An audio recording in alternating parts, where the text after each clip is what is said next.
Good evening दोस्तों, good evening, good evening सभी को, गुड इवनिंग सभी को, गुड इवनिंग, राम राम सभी को, जय हिंद। चलिए रेडी हैं, आवाज मिल पा रही है?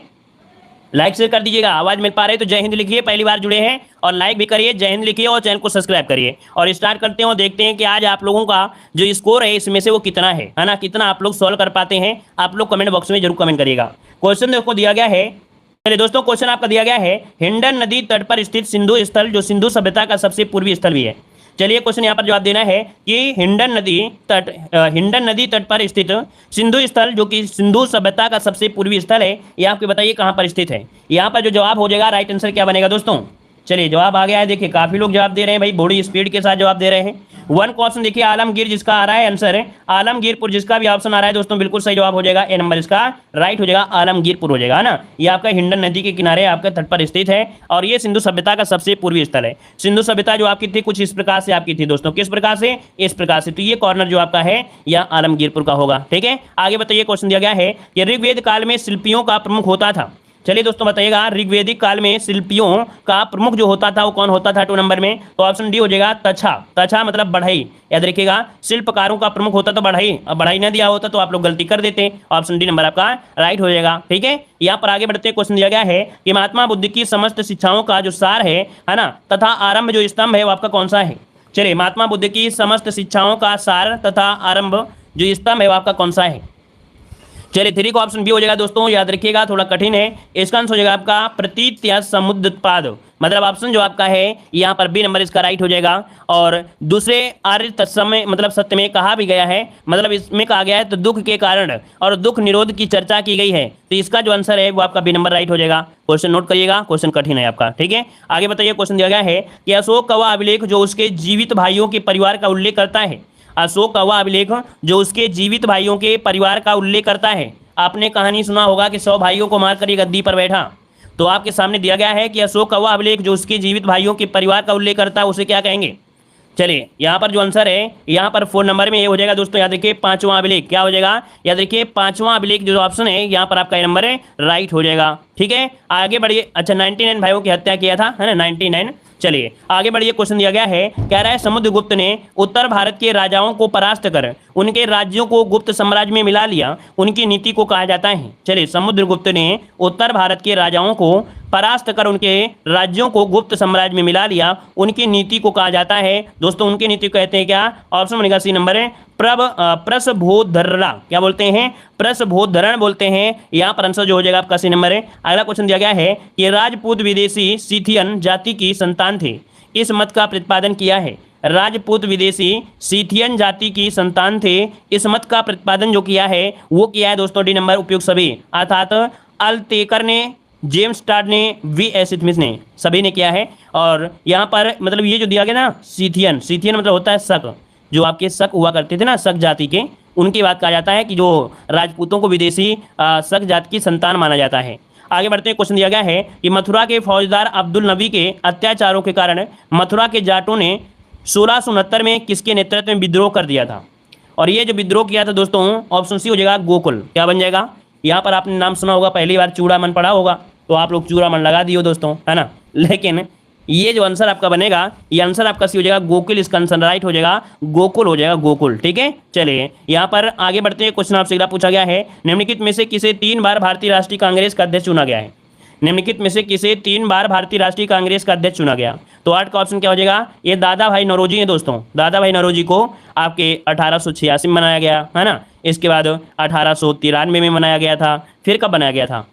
फिर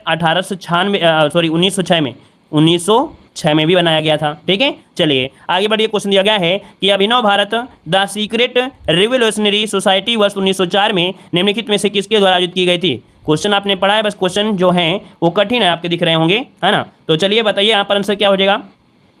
9 का जो ऑप्शन है दोस्तों, 9 नंबर में ऑप्शन डी हो जाएगा दोस्तों, विनायक दामोदर सावरकर, है ना। ऑप्शन बनेगा क्या? डी नंबर इसका राइट हो जाएगा। आगे बढ़ते हैं, क्वेश्चन आपसे दिया गया है कि निम्नलिखित में से कौन सा क्रांतिकारी संगठन काकोरी षड्यंत्र केस में शामिल था? काकोरी षड्यंत्र जब केस हुआ था इसमें कौन सा क्रांतिकारी शामिल था? तो देखिए आपका हो जाएगा हिंदुस्तान रिपब्लिकन एसोसिएशन। आगे बढ़ते हैं कि भारत का अपने पड़ोसी देशों के मध्य अंतर्राष्ट्रीय सीमा के विस्तार का आरोही क्रम आपको बताना है। चलिए कह रहा आपसे भारत का अपने पड़ोसी देशों के मध्य अंतर्राष्ट्रीय सीमा के विस्तार का जो आरोही क्रम है दोस्तों, आरोही क्रम पूछा गया है। तो देखिए यहाँ पर जो आंसर आपका है, देखिए नेपाल, पाकिस्तान, चीन और फिर आपका बांग्लादेश, क्योंकि यहाँ पर बांग्लादेश, फिर चीन, फिर आप पाकिस्तान, फिर आपका नेपाल। कैसे ये कैसे याद होगा? तो भैया हमने बताया था, बचपन का सपना बताया था कि नहीं, बचपन का सपना MBA। अब आप ही बताइएगा, बचपन में देखिए कह रहे हैं आपसे यार वही दिया है ना, बांग्लादेश, फिर चीन हो गया, फिर आपका पाकिस्तान हो गया, फिर नेपाल। हमने बताया था ये बचपन का जो सपना है ना, ये पीछा नहीं छोड़ता है ना। आगे बढ़िए, क्वेश्चन दिया गया है, निम्नलिखित कथनों पर विचार करना है, 12 नंबर में आपसे दिया गया है और कुछ इस प्रकार से आपका पॉइंट दिया गया है। कैसा? इस प्रकार का पॉइंट दिया गया है जिसको समझकर आपको लगाना है। कह रहा है भारत में मानसून से केवल पर्वतीय वर्षा होती है। ऐसा होता है क्या भाई? मानसून से केवल पर्वतीय होती है, ऐसा तो आपका है नहीं है। पहाड़ों के पवन विमुख ढालों पर पवनाभिमुख ढालों की अपेक्षा अधिक वर्षा होती है, तो ये भी कोई बहुत बड़ी बात नहीं है ना। अगला दिया, उत्तर पूर्व भारत में मानसून की अनियमितता सबसे कम होती है। ये आप लोग जरूर कह सकते हैं। क्वेश्चन आपका जो 3 नंबर आपका है, मतलब 3 नंबर में जो आपका C नंबर दिया गया है, केवल थर्ड जो आपका है, मतलब ये कह सकते हैं कि भारत में मानसून से होने वाली वर्षा का जो कुछ भाग है वो पर्वतीय वर्षा के रूप में होता है। कुछ भाग होता है, पूरा नहीं होता है, कुछ भाग होता है। नहीं हम लोग अधिकतम कह सकते हैं, कुछ भाग कहेंगे। और कुछ जो होता है चक्रवाती होता है, संवहनी होता है ना। लेकिन यहाँ पर जो दिया गया सबसे कम अनिश्चितता ये उत्तर पूर्वी भाग में ही होता है। यहाँ पर आगे बढ़ते हैं, क्वेश्चन दिया गया है कि भारत में सर्वाधिक सोने का उत्पादन करने वाला राज्य कौन सा है। तो सोने का उत्पादन देखिए आपका कर्नाटक करता है, फिर आंध्र प्रदेश, फिर आपका झारखंड। ऑप्शन में आपका नंबर। अगला है, कह रहा आपसे एस्कर से संबंधित कथनों पर विचार कीजिए। एस्कर से संबंधित कथनों पर विचार करना है और इसमें देखो इस प्रकार से आपके पॉइंट दिए गए हैं। तो पहला पॉइंट आपसे दिया गया है कि हिमोड़ निक्षेपित कटनुमा जमाव को एस्कर कहा जाता है। हिमोड़ निक्षेपित कटनुमा जमाव को एस्कर कहा जाता है। क्वेश्चन 14 दिया गया है, तो यही पॉइंट आपका सही है। अर्थात हिमोड़ मतलब हो गया बर्फ वाली, अर्थात बर्फ वाली जो निक्षेपण होता है, इसके जमाव को एस्कर कहा जाता है। जब कट कर आती है तो इसका जमाव होता है, तो इसे एस्कर कहते हैं। और एस्कर का उपयोग नॉर्वे और फिनलैंड में रेल मार्ग और सड़क मार्ग बनाने में किया जाता है। ठीक है, तो यहाँ पर आंसर आपका जो है, मतलब पहला पॉइंट आपका जो दिया है ये आपका सही दिया गया है। ठीक है, केवल फर्स्ट सही है। दूसरा आपका दिया, देखो इंग्लैंड दिया है, इंग्लैंड में नहीं करते हैं, ये करते हैं कहाँ पर हैं, तो इसका प्रयोग करते हैं नॉर्वे और फिनलैंड में, नॉर्वे और फिनलैंड में करते हैं। अगला दिया गया है कि सूची फर्स्ट को सूची सेकंड से सुमेलित करना है। यहाँ पर पर्वत दिया गया है और सर्वोच्च चोटी दी गई है। तो दोस्तों ये बताइएगा कि कौन सी चोटी कहाँ पर स्थित है। हम आपको ऑप्शन दिखा देते हैं और ऑप्शन के अनुसार आप लोग लगा लीजिएगा। चलिए भाई, यहाँ पर आपके सामने ऑप्शन दिए हैं और आपको, चलिए भाई देखो दिया गया है डेंकन्सबर्ग। जब कभी वर्ग दे दे दोस्तों, जब कभी वर्ग दे दे तो ये समझिएगा ये दक्षिण में आपका है, अफ्रीका में। लेकिन याद रखिए ये थाना नेथान है। चलिए ये जो आपका है इसका हो जाएगा आपका 4 बन जाएगा दोस्तों। ये जो आपका है पहला, इसका 4 हो जाएगा। और इसके बाद जो आपका दिया गया है कौन सा, रॉकीज पर्वत, ये आपका रॉकीज पर्वत माउंट देनाली है, इसका 3 हो जाएगा। एटलस पर्वत की अगर बात करते हैं तो माउंट दुबकल हो जाएगा, इसका आपका 2 हो जाएगा। यूराल पर्वत हो जाएगा माउंट नरोदनामा, माउंट नरोदनाया, यहाँ पर इसका 1 हो जाएगा। तो इसको आप लोग नोट कर सकते हैं। वैसे ऐसा आपको दिया गया है, सर्वोच्च चोटी पूछी गई है कि किसकी सबसे ज़्यादा ऊंची चोटी है, ये बस पूछा गया है। अगला बताइएगा कि एरोपोनिक्स के अंतर्गत कौन सी खेती की जाती है। एरोपोनिक्स, एरो मतलब होती है एयर, एयर मतलब आपकी हवा, और हवा में खेती उगाना मतलब क्या होता है, या होता है पौधों को हवा में उगाना। ऑप्शन बी हो जाएगा। क्लियर है ना। अच्छा, यहाँ पर होता है हाइड्रोपोनिक्स। हाइड्रो मतलब होता है जल में उगाना, मतलब फल में पौधे को उगाना, मतलब कह सकते हैं कि जो आपके हाइड्रोपोनिक्स होता है, हाइड्रो मतलब जल होता है, जल में, है ना। फिर दिया गया है आपके जैसे फ्लोरिकल्चर, फूलों का उत्पादन, ओलेरिकल्चर सब्जियों का उत्पादन। ठीक है, और आगे बढ़िए, क्वेश्चन दिया गया है, कह रहा है भारतीय कृषि क्षेत्र में वर्ष 2021-22 में कितने % वृद्धि हुई है। भारतीय कृषि क्षेत्र में वर्ष 2021-22 में कितने % की वृद्धि हुई है। तो ये दोस्तों वृद्धि हुई है आपकी 3.9% की वृद्धि हुई है, 3.9% की वृद्धि दर्ज की गई है। अगला क्वेश्चन आपसे दिया गया है कि स्वतंत्र भारत की प्रथम औद्योगिक नीति की घोषणा कब की गई थी। स्वतंत्र भारत की प्रथम औद्योगिक नीति की घोषणा कब की गई थी, 18 नंबर में। तो आपका जवाब हो जाएगा बी नंबर, 6 अप्रैल 1948 में दोस्तों, 6 अप्रैल 1948 को ये स्वतंत्र भारत की पहली औद्योगिक नीति थी दोस्तों, याद रखिएगा। यहाँ पर आगे बढ़ते हैं, क्वेश्चन दिया गया है कि भारत में गरीबी को परिभाषित किया गया है। भारत में गरीबी को परिभाषित किया गया है, तो दोस्तों किस प्रकार से परिभाषित किया गया है, 19 नंबर में। चलिए 19 की अगर हम बात करें तो ऑप्शन दोस्तों यहाँ पर बनेगा क्या, यहाँ पर देखिए आपका कैलोरी प्राप्ति, है ना, कितना आप लोग एनर्जी ले रहे हैं, कितने कैलोरी आप खा रहे हैं, है ना। तो ऑप्शन क्या हो जाएगा, यहाँ पर आपका बनेगा 19 नंबर में, आपका डी नंबर राइट हो जाएगा। यहाँ पर आगे बढ़ते हैं, क्वेश्चन दिया गया है कि स्वनिधि से समृद्धि, स्वनिधि, सॉरी माफ करिएगा, स्वनिधि से समृद्धि नामक कार्यक्रम या योजना किसने शुरू किया है। स्वनिधि से समृद्धि नामक जो योजना है ये शुरू किसने किया है? तो ये शुरू किया है केंद्रीय आवास और शहरी मंत्रालय ने। केंद्रीय आवास एवं शहरी मंत्रालय ने हाल ही में 14 राज्य केंद्र शासित प्रदेशों के अतिरिक्त 126 शहरों में स्वनिधि से समृद्धि कार्यक्रम शुरू किया गया है और यह भारतीय गुणवत्ता परिषद कार्यक्रम के लिए किया गया है। यहाँ पर आगे बढ़ते हैं, क्वेश्चन दिया गया है, कह रहा भारतीय संविधान का अनुच्छेद जो 40 है यह राज्य को सार्थक कदमों हेतु परामर्श देता है। अब देखिए क्वेश्चन को कठिन बना दिया है, लेकिन क्वेश्चन तो आप लोग जानते ही जानते होंगे, है ना। यहाँ पर जो आपका दिया गया है ग्राम पंचायतों का संगठन के बारे में दिया गया है, तो ऑप्शन देखिए क्या हो जाएगा, आपका बी नंबर आपका राइट हो जाएगा, ग्राम पंचायत। अगला दिया गया भारत के नागरिकों को मूल कर्तव्यों का विवरण संविधान के किस भाग में आपको दिया गया है? अब आप बताइए मूल कर्तव्य जो विवरण है ये किस में मिलता है? तो ये आपका है भाग 4 के काम में है, मूल कर्तव्य भाग 4 के काम में हो जाएंगे। चलिए आगे बढ़ते हैं, क्वेश्चन दिया गया क्यों? क्योंकि पहले तो आपके शामिल थे नहीं, ये कब शामिल किए गए? मूल कर्तव्य को भारतीय संविधान में कब शामिल किए गए? ये स्टार्टिंग में नहीं थे, ये शामिल किए गए थे कब, ये बताइए। बिल्कुल सही है, 42वां संविधान संशोधन जो हुआ था, 42वां संविधान संशोधन 1976 में हुआ था, तब इसे शामिल किया गया था। ठीक है, यहाँ पर आगे बढ़ते हैं, क्वेश्चन आपसे अगला दिया गया है, कह रहा आपसे केंद्र और राज्य के मध्य विवादों के निस्तारण की भारत के उच्चतम न्यायालय की शक्ति किस आधारिकता के अधीन आती है? केंद्र और राज्य के मध्य विवादों के निस्तारण की भारत के उच्चतम न्यायालय की शक्ति किस आधिकारिकता के अधीन आती है? देखिए आपका जवाब 23 नंबर में क्या बनेगा, 23 नंबर में, तो दोस्तों 23 का ऑप्शन यहाँ पर बी हो जाएगा। ये होता है आरंभिक अधिकारिकता। क्या होता है? आरंभिक अधिकारिकता होता है, इसका ऑप्शन बनेगा यहाँ पर आपका बनेगा बी नंबर राइट हो जाएगा। ठीक है, मतलब इसके अंतर्गत जो सर्वोच्च न्यायालय होता है वो 3 तरह के मामलों की सुनवाई करता है। ठीक है, 3 तरह के मामलों की सुनवाई करता है, तो ऐसा जो आपका मामला होता है ये आरंभिक आपका होता है। चलिए आगे बढ़ते हैं, क्वेश्चन दिया गया है कि निम्नलिखित में से किसे जिला स्तर पर राज्य सरकार की आंख, कान और भुजा माना गया है? निम्नलिखित में से किसे जिला स्तर पर राज्य सरकार की आंख, कान और भुजा माना गया है? ये माना गया दोस्तों आपका जो जिलाधीश होता है, क्या जो आपका जिलाधीश होता है दोस्तों, इसी को आंख, कान, नाक अर्थात जो दिया गया है यही से माना गया है, मतलब आंख, कान और जो भुजा है माना गया है, तो आपका जिलाधीश हो जाएगा। अगला है उच्च न्यायालय के न्यायाधीश की नियुक्ति कौन करता है? चलिए उच्च न्यायालय के न्यायाधीश की जो नियुक्ति करेगा दोस्तों, इनमें से कौन करेगा? चलिए देखिए आपका 25 नंबर सभी लोग जवाब दे रहे हैं, बिल्कुल सही है, राष्ट्रपति आपका जवाब हो जाएगा, बी नंबर राष्ट्रपति हो जाएगा। अगला दिया गया है संयुक्त वसा का उदाहरण कौन सा है? संयुक्त वसा का उदाहरण पूछा है 26 नंबर में, तो 26 का ऑप्शन होता है सी नंबर, ग्लाइकोलिपिड होता है दोस्तों, याद रखिए ग्लाइकोलिपिड इसका जो आंसर है यहाँ पर आपका सी नंबर राइट हो जाएगा। वसा भी 3 प्रकार की होती हैं, एक होता है सरल वसा, फिर एक होता है संयुक्त वसा, फिर तीसरा होता है व्युत्पन्न वसा होती है। जो संयुक्त वसा होती है वो 2 प्रकार की होती है, फास्फोलिपिड होता है और ग्लाइकोपोलिक लिपिड होता है, तो इसका जो ऑप्शन है आपका सी नंबर है। अगला दिया है निम्नलिखित में से अश्रु गैस कौन सी है? अश्रु गैस पूछा गया 27 नंबर में, तो यहाँ पर देखो दिया गया है अश्रु गैस में आपका जवाब हो जाएगा क्या? Alpha chloro एसीटोफिनान।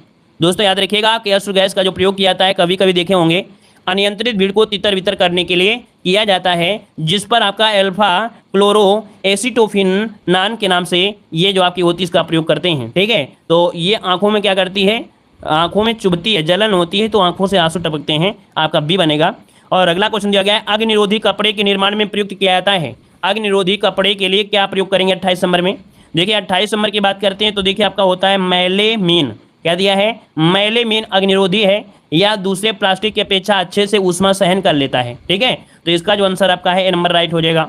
अब क्या है ना कि क्वेश्चन को कठिन बनाने के लिए जबरदस्ती ऐसे शब्दों का यूज किया गया है। अगर यही सिंपल शब्द आपको दे दिए जाते तो यही क्वेश्चन सरल हो जाता, लेकिन क्वेश्चन को कठिन बनाने की वजह से ऐसे शब्दों को रखा गया है जो उनके दूसरे नामों से जाने जाते हैं, जो दूसरे नामों से जाने जाते हैं, क्योंकि आप लोगों ने हमेशा प्राथमिक नाम ही पढ़े होंगे, ज़्यादा अधिकतर कोई भी वस्तु के या कोई भी तत्व का दूसरा नाम बहुत कम पढ़े होंगे। तो यहाँ पर देखिए आपका जवाब हो जाएगा आपका ए नंबर है। अगला क्वेश्चन दिया गया है, कह रहा है निम्नलिखित विटामिन ए की कमी से होने वाला रोग कौन सा है? विटामिन ए की कमी से होने वाला रोग पूछा गया है, तो देखिए आपका होता क्या है? विटामिन ए की कमी से होता है क्या भाई बताइएगा? रेटिनाल होता है दोस्तों, रेटिनाल।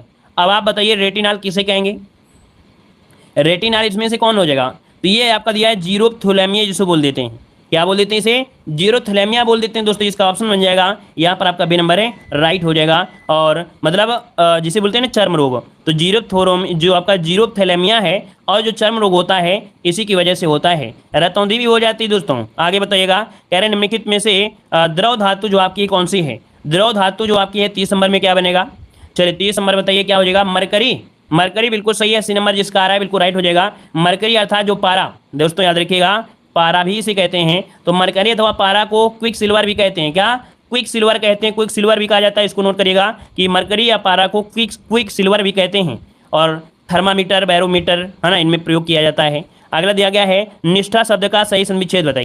जो निधन स्था, इसका हो जाएगा व्यंजन संधि है दोस्तों। इसको आप लोग सर्च करिएगा व्यंजन संधि के रोल के अकॉर्डिंग। इसको ऑप्शन बी नंबर आपका राइट हो जाएगा, ठीक है ना। चलिए आगे बढ़िए। क्वेश्चन दिया गया है कि अभिहित शब्द का उचित विलोम आपको बताना है। यहाँ पर जवाब क्या हो जाएगा, चलिए कह रहा आपसे अभिहित शब्द का उचित विलोम पूछा गया है। तो यहाँ पर देखिए अभिहित में हो जाएगा क्या, अनभिहित हो जाएगा। मतलब ऑप्शन बनेगा आपका ए नंबर इसका राइट हो जाएगा। ऑप्शन बनेगा क्या, ए नंबर राइट हो जाएगा। अगला क्वेश्चन दिया गया है मायने शब्द किसका पर्यायवाची है। मायने शब्द किसका पर्यायवाची है, यहाँ पर जवाब देना है 33 नंबर में। और 33 का ऑप्शन हो जाएगा क्या, मतलब होता है तात्पर्य। ऑप्शन बनेगा सी नंबर, तात्पर्य, मायने, अभिप्राय, अर्थ, मतलब, आशय, ये सब होते हैं। ऑप्शन बनेगा आपका सी नंबर। अगला है कि अहेतुक शब्द के लिए उचित वाक्यांश होगा। अहेतुक शब्द के लिए उचित वाक्यांश पूछा है 34 नंबर में। और 34 का ऑप्शन देखिए आपका, जो 34 का ऑप्शन ए नंबर आपका हो जाएगा कि जिसमें किसी का कोई हेतु या कारण ना हो। जिसमें किसी का कोई हेतु या कारण ना हो उसे कहते हैं अहेतुक बोलते हैं। अगला दिया गया है कि निम्नलिखित में से स्त्रीलिंग शब्द आपका कौन सा है। 35 नंबर में दिया है कि स्त्रीलिंग शब्द आपका कौन सा है 35 नंबर में। तो 35 का ऑप्शन देखिए, कह रहा आपसे अपराध कैसा है, स्वदेश कैसा है, अध्याय कैसा है, स्थापना कब हुई थी, स्थापना कब हुई थी। हाँ देखिए ऑप्शन हो जाएगा आपका सी नंबर, स्थापना जो आपका है स्त्रीलिंग हो जाएगा। अगला क्वेश्चन दिया गया है गद्यांश है, लेकिन गद्यांश नहीं है, इसके क्वेश्चन आपके होंगे, सॉल्व करना होगा। चलिए क्वेश्चन को आपको सॉल्व करना है। कह रहा है शाब्दिक अभिव्यक्ति, हाँ अरे कितना बड़ा क्वेश्चन है। देखो यहाँ पर दिया गया है आकर्षण दिया गया है, आकर्षण और विकर्षण की वस्तुओं के संबंध में क्रियात्मक अभिव्यक्ति के साथ कुछ शाब्दिक अभिव्यक्ति भी होती है। रेखांकित शब्द का अर्थ बताना है, मतलब आपको बताना है आकर्षण का अर्थ क्या होता है। तो देखिए आकर्षण का जो अर्थ होता है वो होता है खिंचाव। क्या होता है, खिंचाव होता है। इसका ऑप्शन बनेगा बी नंबर, खिंचाव होता है। सृष्टि शब्द जो आपका है वो कैसा वचन है, सृष्टि शब्द का वचन क्या बनेगा। 37 का ऑप्शन दोस्तों ये हो जाएगा एक वचन। क्या बनेगा, ये एक वचन आपका है। और अगला आपसे दिया गया है, कह रहा आपसे सृष्टि मतलब होता है जगत, और जगत एक ही होगा, बहुत तो होंगे नहीं। अगला दिया गया है कि भाषा की उत्पत्ति भी आत्म विभक्ति के रूप में हुई होगी। ये काल जो आपका है कौन सा है, भाषा की उत्पत्ति भी आत्म विभक्ति के रूप में हुई होगी। ये जो आपका काल है कैसा है, तो देखिए आपका दिया गया है क्या, हुई होगी। तो आपका हो जाएगा कैसा, 38 नंबर में डी वाला संदिग्ध है, संदिग्ध है, क्योंकि यहाँ पर हुई होगी दिया गया ना, हुई होगी इसका मतलब एक क्लियर नहीं है, ये संदिग्ध में है। अगला क्वेश्चन दिया गया है, कह रहा आपसे कि उसके द्वारा, ये तो पूरा गद्यांश से आप, अच्छा अपूर्ण भूत बदलने में कौन सा बनेगा, हाँ इसको भी पढ़िए भाई। देखो दिया गया उसी के द्वारा मनुष्य समाज में सहकारिता उत्पन्न होती है, और इस वाक्य को अपूर्ण वाक्य में बदलने पर कौन सा वाक्य बनेगा। क्वेश्चन दिया गया है, यहाँ पर दिया गया है कि उसी के द्वारा मनुष्य समाज में सहकारिता उत्पन्न होती है, इसे अपूर्ण भूतकाल में कन्वर्ट करना है। तो यहाँ पर देखो ये नंबर आपका हो जाएगा कि उसी के द्वारा मनुष्य समाज में सहकारिता उत्पन्न हो रही थी, ये क्या हो गया, अपूर्ण हो गया, ए नंबर हो जाएगा, नोट करिएगा। अगला क्वेश्चन दिया गया है कि लेखक व कवि के भाव और विचार यहाँ पर दिया है। तो ये बताना है कि कवि का स्त्रीलिंग क्या होता है। चलिए कितना भी कठिन हो लेकिन पास तो आप कर ही दोगे, कितना भी क्वेश्चन आपका कठिन होगा लेकिन पास मार्किंग तो ले के आओगे। चलिए कवि का जो दिया गया है स्त्रीलिंग क्या होता है 40 नंबर में, कवयित्री, और ऑप्शन देखिए कवित्री इस प्रकार से लिखा जाएगा, डी नंबर। अगला दिया गया है, यहाँ पर गद्यांश आ गया है और इस गद्यांश को भी सॉल्व करते हैं। कह रहा आपसे दिया गया है सर्वतोमुखी शब्द में कौन सी संधि है, सर्वतोमुखी शब्द में संधि कौन सी 41 नंबर में। तो देखिए भाई 41 की अगर बात करते हैं तो ऑप्शन बी हो जाएगा, ये विसर्ग संधि है। इसमें क्या है, विसर्ग संधि होगी। कैसे होगी, तो सर्वता बनेगा, क्या बनेगा, सर्वतः, सर्वतः, इसके बाद प्लस होगा, फिर आपका मुखी बनेगा, तब ये विसर्ग संधि बनेगा। आगे बढ़ते हैं, क्वेश्चन दिया गया शिक्षा तत्सम शब्द का तद्भव क्या होता है, शिक्षा का तद्भव क्या बनेगा। तो देखिए 42 नंबर में यहाँ पर देखो छा दिया है, और छा का परिवर्तन खा होगा ना, और खा कहाँ पर दिया गया है, आपका सी दिया गया है। तो याद रखिए शिक्षा का होता है सीख, क्या होता है, सीख, जो ऑप्शन आपका सी नंबर राइट हो जाएगा। अगला है कि शिक्षा से मनुष्य की मानसिक और बौद्धिक शक्तियों का विकास, अर्थात यहाँ पर पूछा गया है कि रेखांकित शब्द का मूल शब्द आपको चयन करना है। बौद्धिक का मूल शब्द क्या होता है, बौद्धिक का मूल शब्द पूछा गया है, तो इसका मतलब होता है बुद्ध। क्या होता है, बुद्ध, क्योंकि बुद्ध से ही बना है बौद्धिक, है ना, इसमें एक प्रत्यय लगा दिया है तो आपका बौद्धिक हो गया है। इसका आंसर बनेगा यहाँ पर ए हो जाएगा, बुद्ध हो जाएगा। अगला क्वेश्चन दिया गया है अंधकार का पर्यायवाची नहीं है, अंधकार का पर्यायवाची नहीं है 44 नंबर में। तो 44 की अगर हम बात करें तो ऑप्शन क्या बन जाएगा 44 नंबर में। तो यहाँ पर देखिए आपका दिया गया है तिमिर, ध्वांत दिया गया है, तमस दिया गया है, लेकिन जो आपका तिरोहित दिया गया है, तिरोहित नहीं होता दोस्तों, तिरोहित नहीं होता, याद रखिएगा। ये होता है अंतर्ध्यान, तिरोहित मतलब होता है अंतर्ध्यान। ठीक है, आगे बताइए। जैसे आपका गायब हो गया, तिरोहित मतलब अंतर्ध्यान, ये कह सकते हैं जिसे बोलते हैं ना जादू, जादू हो गया, गायब हो गया, तो ये गायब का है। अगला दिया गया है विलोमार्थी शब्द से असंगत विकल्प आपको बताना है। विलोमार्थक की दृष्टि से असंगत विकल्प बताना है 45 नंबर में। तो 45 में देखिए दिया गया विकास का दिया गया, ह्रास दिया गया है, तो सही दिया गया है ना। उदय का अस्त दिया है, दिव्य का अदिव्य दिया है, बंधन का मुक्त, बंधन मुक्त, बंधन मुक्त। क्या बनेगा भाई, बंधन का मुक्ति और मोक्ष होता है, मुक्ति होता है, मुक्त नहीं होता दोस्तों। क्या गड़बड़ी है, गड़बड़ी है यहाँ पर, मुक्ति होता है, बंधन का होता है मुक्ति, ये गड़बड़ी कर दिया है लोगों ने। क्या हो जाएगा, बंधन का होता है मुक्ति, मतलब इसमें मात्रा जो हो जाएगा इस प्रकार से मुक्ति आपका बनेगा दोस्तों। ये गड़बड़ी यहाँ पर की गई थी, तो ऑप्शन डी हो जाएगा। नोट करिएगा, इसको भी नोट करिएगा क्योंकि काफ़ी गलतियाँ हो रही हैं और आज लग रहा है कि आप लोग पास नहीं हो पाओगे। चलिए कोई बात नहीं, अभी तक कठिन था, शायद अब सरल मिल जाए, अभी तक कठिन था तो शायद अब सरल मिल जाए आप लोगों को। कह रहा है प्रत्येक वर्ष 29 अगस्त को राष्ट्रीय खेल दिवस किसकी जयंती पर मनाया जाता है। 51 नंबर जवाब देना है और 51 का ऑप्शन दोस्तों क्या बनेगा, चलिए लॉक करिए जल्दी से। तो यहाँ पर देखिए मेजर ध्यानचंद, ऑप्शन क्या बनेगा, ये नंबर राइट हो जाएगा। आगे बढ़ते हैं, क्वेश्चन दिया गया है कह रहा है सिरोही लिली महोत्सव का संबंध किस राज्य से है। सिरोही लिली महोत्सव दिया गया है और यहाँ पर आंसर हो जाएगा मणिपुर से दोस्तों। कहाँ से, मणिपुर से, इसका आंसर हो जाएगा मणिपुर से। अगला है संयुक्त राष्ट्र मानव अधिकार परिषद का गठन कब हुआ था। संयुक्त राष्ट्र मानव अधिकार परिषद का गठन कब हुआ, तो देखिए ऑप्शन क्या हो जाएगा बी नंबर 2006 में दोस्तों। कब, 2006 में इसका गठन किया गया था, याद रखिएगा। और इसका मुख्यालय कहां पर है, जिनेवा में है। जिनेवा कहां पड़ता है, स्विट्जरलैंड में है। अगर पूछे कि वर्तमान इसके जो अध्यक्ष हैं संयुक्त राष्ट्र मानव अधिकार के जो अध्यक्ष हुआ आपके कौन है, तो नजहत शमीम, क्या है, नजहत शमीम खान, नजहत शमीम खान आपके दोस्तों, याद रखिएगा। अगला दिया गया है कि भारत की पहली महिला डॉक्टर कौन सी हैं। भारत की पहली महिला डॉक्टर पूछा गया है। यहाँ पर देखिए 54 नंबर में ऑप्शन सी हो जाएगा, ये आपकी है आनंदीबाई जोशी, आनंदीबाई जोशी जो कि ऑप्शन है यहाँ पर सी नंबर है। अगला है गोल गुंबज भारत के किस राज्य में है। गोल गुंबज भारत के किस राज्य में है दोस्तों, यहाँ पर आंसर लॉक करना है। आपका जवाब इनमें से क्या हो जाएगा, 55 नंबर। चलिए अब आपको सरल मिल गया है, तो सरल मिल गया है तो जल्दी से लॉक करिए, जल्दी से 55 ऑप्शन क्या बनेगा। 55 की अगर हम बात कर लें तो लगभग सभी का जवाब सही हो जाएगा। देखिए आपका जवाब और भी है, यहाँ पर देखो गोल गुंबज जो आपका है कहाँ पर है भाई, चलिए ये आपका पड़ता है आपके बीजापुर। बीजापुर कहाँ पड़ता है, कर्नाटक में। और कर्नाटक कहाँ पर है, तो ऑप्शन दिया गया डी नंबर, ठीक है ना। कर्नाटक में जो आपका कह सकते हैं कि बीजापुर है वहीं पर आपका है। आगे बढ़ते हैं, क्वेश्चन आपसे अगला पूछा गया है कि आपसे ओपेक का मुख्यालय कहाँ पर है। ओपेक का मुख्यालय कहाँ पर है, ओपेक का मुख्यालय, तो ओपेक का मुख्यालय वियना जो कि ऑस्ट्रिया में है, ऑप्शन बी हो जाएगा वियना ऑस्ट्रिया, इसका आंसर है राइट हो जाएगा। और आगे बढ़ते हैं, क्वेश्चन आपसे अगला पूछा गया। अच्छा ओपेक में अगर पूछे कितने सदस्य हैं, तो दोस्तों याद रखिएगा ओपेक में 13 सदस्य हैं दोस्तों। कितने, तो ओपेक में जो सदस्य हैं वो आपके 13 सदस्य हैं, 13 सदस्य हैं दोस्तों, याद रखिएगा।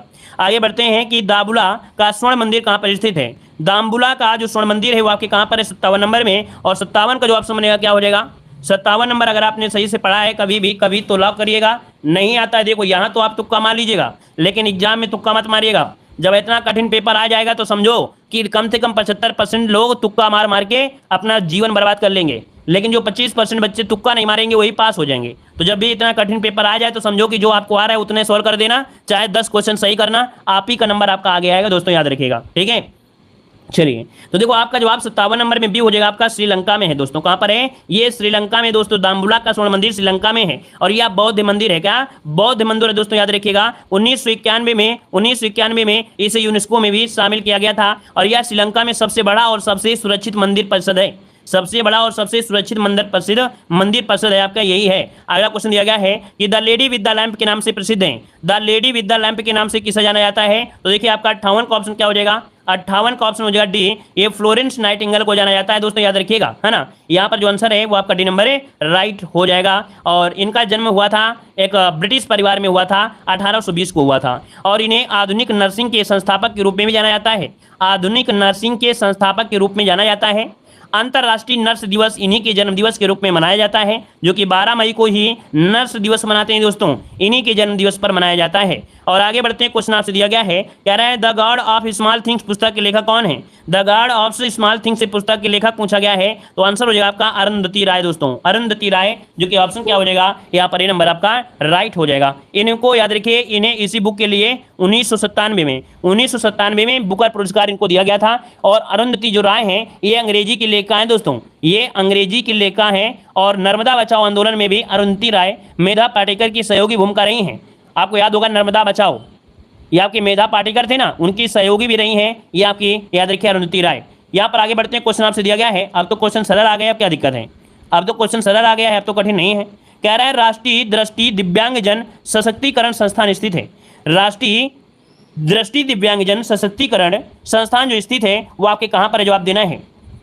चलिए देखिए, आपका जवाब इनमें से क्या बनेगा, 60 नंबर की बात करते हैं तो भी हो जाएगा देहरादून में है दोस्तों। कहाँ पर है? देहरादून में है। यह दृष्टिबाधितों के लिए एकमात्र राष्ट्रीय स्तर की संस्था है। दृष्टिबाधितों के लिए एकमात्र राष्ट्रीय स्तर की संस्था है दोस्तों, जो कि उत्तराखंड देहरादून में है। अगला क्वेश्चन दिया गया है, अरे क्वेश्चन एक छूट गया क्या, अच्छा वो दूसरा होगा। अब आते हैं हम लोग कहाँ पर, करंट अफेयर में दोस्तों, करंट अफेयर में आते हैं। अब दीपिका से मिलते हैं। चलिए, कह रहे हैं निम्नलिखित में से कौन सी भारतीय अभिनेत्री व्हिटन ब्रांड की पहली ब्रांड एम्बेसडर बनी है? चलिए 91 को ऑप्शन देना है, यहाँ पर जवाब देना है कि कौन सी भारतीय अभिनेत्री व्हिटन ब्रांड की पहली ब्रांड एम्बेसडर बनी है। तो ये आपकी कौन है भाई, दीपिका पादुकोण। देखिए हमने तुक्का मारा था और बिल्कुल सही जवाब हो गया, यहाँ पर दीपिका पादुकोण हो गया। तो दीपिका पादुकोण को प्रमोशनल शॉट्स के लिए अभिनेता एम्मा स्टोन और आपके डोंग्यू के साथ शामिल होते देखा गया है। मतलब जो ऑप्शन है आपका सी नंबर है, राइट हो जाएगा। आगे बढ़ते हैं, क्वेश्चन दिया गया है, कह रहा है भारत में प्रतिवर्ष राष्ट्रीय प्रौद्योगिकी दिवस कब मनाते हैं? भारत में प्रतिवर्ष राष्ट्रीय प्रौद्योगिकी दिवस कब मनाते हैं? 92 में। और 92 की अगर हम बात करते हैं तो देखिए आपका 11 मई को दोस्तों, कब? 11 मई को मनाया जाता है, 11 मई को मनाता है। पहली बार जो मनाया गया था 1999 को, 1999 को, ये 11 मई को 1999 को पहली बार मनाया गया था। आगे बढ़ते हैं, क्वेश्चन आपसे दिया गया है, कह रहे हैं 8 मई 2022 को किसने मैड्रिड ओपन टेनिस टूर्नामेंट 2022 में पुरुष सिंगल का खिताब जीता है? बताइए मई 2022 को किसने मैड्रिड ओपन टेनिस टूर्नामेंट 2022 में पुरुष सिंगल्स का खिताब जीता है 93 में? तो इनका नाम दोस्तों क्या है? चलिए इनका नाम है, जो छुपा हुआ था, यहाँ पर छुपा हुआ कौन सा है, तो कार्लोस अल्कराज है, जिन्होंने मैड्रिड ओपन टेनिस टूर्नामेंट 2022 में पुरुष सिंगल्स का खिताब जीता है। ऑप्शन बनेगा आपका डी नंबर है, राइट हो जाएगा। ये स्पेन के हैं दोस्तों, कहाँ के हैं, तो आपके स्पेन के हैं। आगे बढ़ते हैं, क्वेश्चन आपसे अगला पूछा गया है, ये 11 मई 2022 को सूक्ष्म लघु और उद्यम मंत्री नारायण राणे ने कहां पर पहले खादी उत्कृष्टता केंद्र का उद्घाटन किया है? दोस्तों इसे नोट करिएगा, संभावित है क्वेश्चन ये बन सकता है। 11 मई 2022 को सूक्ष्म लघु और मध्यम उद्यम मंत्री नारायण राणे ने कहां पर पहले खादी उत्कृष्टता केंद्र की उद्घाटन किया है? तो 94 का ऑप्शन आपके नई दिल्ली में दोस्तों। कहां पर है? नई दिल्ली है, मुंबई नहीं है दोस्तों, ये नई दिल्ली इसका आंसर हो जाएगा, नई दिल्ली में हो जाएगा। आगे बढ़ते हैं, क्वेश्चन आपसे अगला पूछा गया है, कह रहा है 12 मई 2022 को किसे मुख्य चुनाव आयुक्त तो नियुक्त किया गया है? तो बताइएगा मुख्य चुनाव आयुक्त इनमें से कौन से हैं? 95 में जवाब दीजिए, गलती नहीं होना चाहिए भाई, 95 में जवाब दीजिए। ये आपके राजीव कुमार हैं दोस्तों, ऑप्शन सी हो जाएगा, राजीव कुमार है दोस्तों, राजीव कुमार हैं, है ना। और यहाँ पर आगे बढ़ते हैं, क्वेश्चन दिया गया है, कह रहे हैं 9 मई 2022 को बायोगैस से चलने वाले भारत के पहले ईवी चार्जिंग स्टेशन का उद्घाटन कहाँ पर किया गया है? अच्छा क्वेश्चन है, बताइएगा कि 9 मई 2022 को बायोगैस से चलने वाले भारत के पहले ईवी चार्जिंग स्टेशन का उद्घाटन कहाँ पर किया गया है? तो ये किया गया बंबई, जो कि ऑप्शन बनेगा आपका डी नंबर दोस्तों। यहाँ पर जो आंसर बनेगा वो डी हो जाएगा। याद रखिए महाराष्ट्र के पर्यावरण और पर्यटन मंत्री कौन है? आदित्य ठाकरे, उन्होंने यहाँ पर इसका उद्घाटन किया मुंबई के महाराष्ट्र में। और यहाँ पर आगे बढ़ते हैं, क्वेश्चन आपसे अगला पूछा गया है कि 15 मई 2022 को किस देश के दिग्गज क्रिकेटर एंड्रयू साइमंड्स का कार एक्सीडेंट में निधन हो गया है? इनका कार एक्सीडेंट में निधन हो गया है। और ये आपके हैं कहाँ से? ये एंड्रयू साइमंड्स जो आपके हैं ये दोस्तों ऑस्ट्रेलिया के हैं। ऑप्शन बनेगा आपका नंबर राइट हो जाएगा, ऑस्ट्रेलिया के हैं। और अगला है मई 2022 में त्रिपुरा के नए मुख्यमंत्री कौन बने हैं? ये भी बताइएगा, जवाब क्या हो जाएगा कि मई 2022 में त्रिपुरा के नए मुख्यमंत्री कौन बने हैं? यहाँ पर आंसर क्या हो जाएगा? बदल तो नहीं गया, क्योंकि बदलते बहुत रहते हैं भाई। चलिए बताइएगा कि त्रिपुरा के नए मुख्यमंत्री कौन बने हैं? चलिए मणिक साहा, चलिए मणिक साहा है ना। 98 का ऑप्शन बनेगा क्या? बी नंबर आपका राइट हो जाएगा दोस्तों। डॉक्टर मानिक शाह जो आपके हैं, डॉक्टर मानिक शाह हैं, ऑप्शन इसका हो जाएगा बी नंबर है, राइट हो जाएगा। क्लियर है? चलिए यहाँ पर आगे बढ़ते हैं, क्वेश्चन आपसे अगला दिया गया है। अच्छा देखो, विप्लव देव जो थे ये जो विप्लव देव थे पहले ये आपके थे, लेकिन विप्लव देव ने क्या किया, इस्तीफा दे दिया। और इस्तीफा देने के लगभग आपके 69 घंटों बाद, 69 घंटे के बाद भाजपा विधायक के नेता के रूप में नामित किया गया है और ये 11वें मुख्यमंत्री बन गए हैं। ये जो मानिक शाह हैं ये 11वें मुख्यमंत्री बन गए हैं दोस्तों।